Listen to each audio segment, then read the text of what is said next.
Всем привет, and welcome back to our podcast Frenemies or Sister Nations, Russia, Ukraine and Belarus. We have talked about politics, history, but there is something we can't ignore if we want to understand Russia, Ukraine and Belarus, of course, and it's religion. Because in these countries, religion isn't just about believing in something, it's about identity, it's about memory, and yes, sometimes it's about power. Today we are going to explore how faith shaped the spirit of these nations, from ancient Slavic gods to the modern tensions inside Orthodoxy.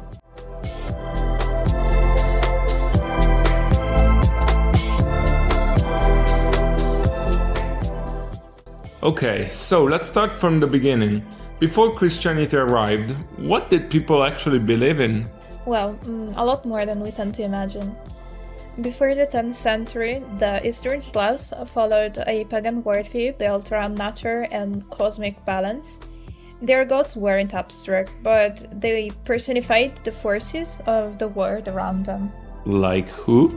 The big one was Perun, a god of thunder and lightning, the embodiment of strength, war, and authority. And opposite him, you have Velas, god of cattle, wealth, magic, poetry, and of the underworld. So, already a kind of dualism? Exactly. Perun is the sky, order, and power. Velas is the heart, mystery, the world of the dead. And the rivalry symbolized the tension between order and chaos.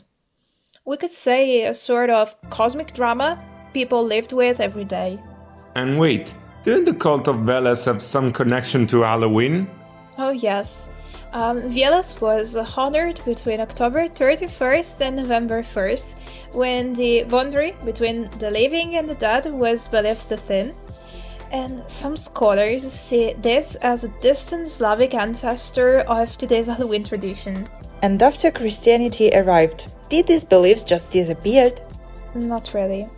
They survived in folklore rituals, season festivals, and in the 20th century, especially during late Soviet times, they even resurfaced in new pagan movements.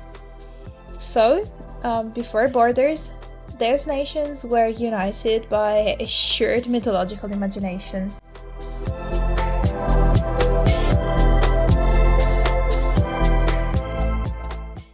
When did this shared pagan world change? The turning point is 1988, when Prince Vladimir of Kiev converts to Christianity and orders the baptism of Kievan Rus. By choosing Christianity from Byzantium, the region enters the Orthodox world, and Orthodoxy becomes the backbone of Eastern Slavic civilization. But unity didn't last, right? Exactly. In the 13th century the Mongols arrive, and strangely enough they are quite tolerant of religion. The church survives, it just has to pay tribute. And because secular princes lost power, the church ends up gaining moral authority, and that gives Moscow the chance to rise as both a political and a spiritual center during 13th century. Which later leads to the idea of Moscow as the third Rome, the higher of Byzantium, the guardian of orthodoxy. So the Mongol domination did not destroy orthodoxy. It indirectly strengthened the church's institutional role and helped consolidate Moscow's authority. Well, during Tsarist era, Orthodoxy becomes the state religion. Church and monarchy are intertwined. But then, the Soviet Union arrives, and everything collapses. Because religion is banned, suppressed, persecuted, pushed underground. Churches are closed, clergy are targeted, atheism becomes state ideology. And after 1991? Religion comes back loudly. Today, the Russian Orthodox Church is central to national identity. It presents itself as the guardian of tradition and often aligns with state narratives. Meanwhile, minorities like Jehovah's Witnesses have faced restrictions. They were banned in 2017 and labeled an extremist organization. Ukraine shares Orthodox roots with Russia, but its modern path is different.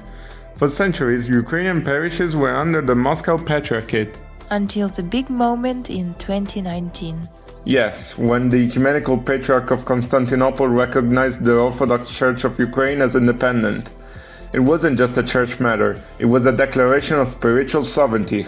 For many Ukrainians, an independent church is a part of being an independent nation. And Ukraine is religiously diverse, right? Extremely. Greek Catholics, Roman Catholics, Protestants, Jews, Muslims. Religion there is tied to identity and to the idea of national choice.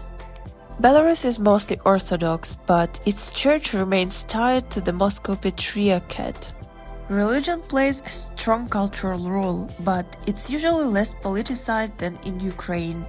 And don't forget the Catholic minority in the West, a legacy of historical ties to Poland and Lithuania. In Belarus, religion often symbolizes stability and continuity, even if church-state relationship is delicate. To understand the region, we also need to understand Orthodoxy itself. There is no pope, no central authority. Instead, you have a family of independent national churches, same faith, same liturgy, but separate leadership, such as the Church of Serbia, Greece, Romania. The most influential centers are the Patriarchates of Constantinople and Moscow, and now, obviously, the newly recognized Church of Ukraine. And since 2019, Moscow and Constantinople are basically not speaking to each other? Correct. Moscow rejected the recognition of the Ukrainian Church and suspended communion with Constantinople. A perfect example of how religious structures mirror geopolitical tensions. So, are these nations spiritually united or divided? They began with the same myths, but Mongol domination, imperial ambitions, Soviet repression and modern independence pushed them away in different directions. In this region, religion marks who you are, and identity, as always, draws lines. Thank you very much for being with us. See you in the next episode. Goodbye.